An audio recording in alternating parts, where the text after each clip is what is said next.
I've been so unbelievably depressed this past week. I don't know if it's me simply coping with the fact that, well, reality has struck about Chester not being around anymore, or if it's just certain small situations, because it seems like sometimes the smallest thing will trigger depression. And in the past I've told you, especially in my series Disempowering Depression, that a lot of my depression is untriggered, it's apathetic. However, there are certain situations where depression for me is triggered, and thinking about being in a world where somebody important to me doesn't exist anymore is one trigger.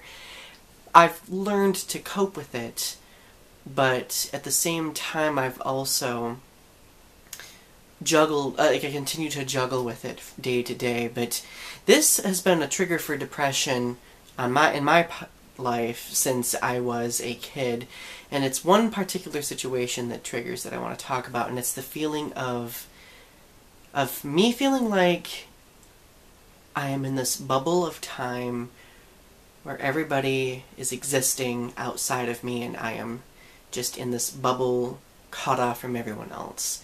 I feel this way a lot, and it's kind of responsible for why I tend to be introverted at times.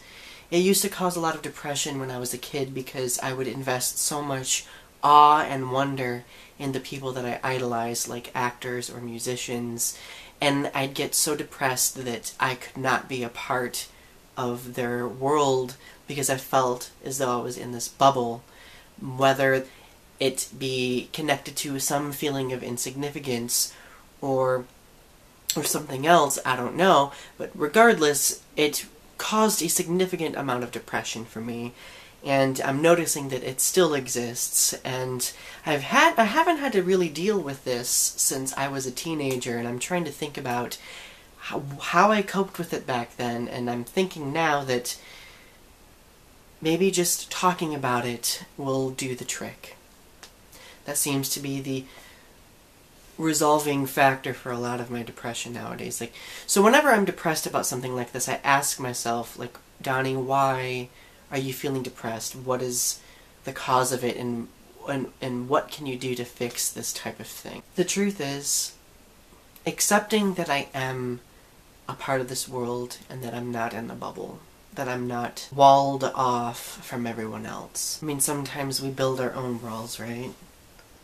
How do we break those? This feeling of being in a bubble is largely influenced by feeling insignificant, which is another trigger to me. I feel insignificant because I never had a chance to even meet Chester. And if I did meet him, it would have been such a fleeting thing in this universe, a second.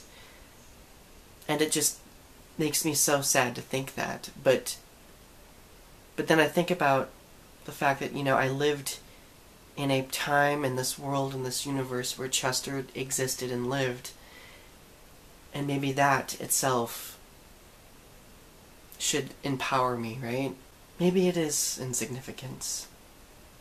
Maybe it isn't being trapped in a bubble, it's the bubble making me feel insignificant.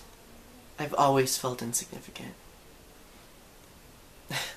To this day, I just feel small, like a pebble of sand on a beach. But that feeling always goes away at some point, thankfully. But it's just largely learning how to cope with it. Yes, I feel like this invisible pebble of sand, but I'm still a part of the whole. Thank you guys for taking the time to listen to this.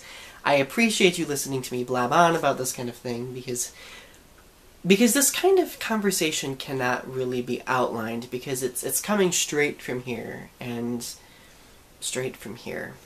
It just is a spontaneous thing, I guess. But anyway, if you guys like this, please comment and share your thoughts in the comment section below. Subscribe to my channel. If you have other triggers for your depression, also share those in the comment section below. Thank you.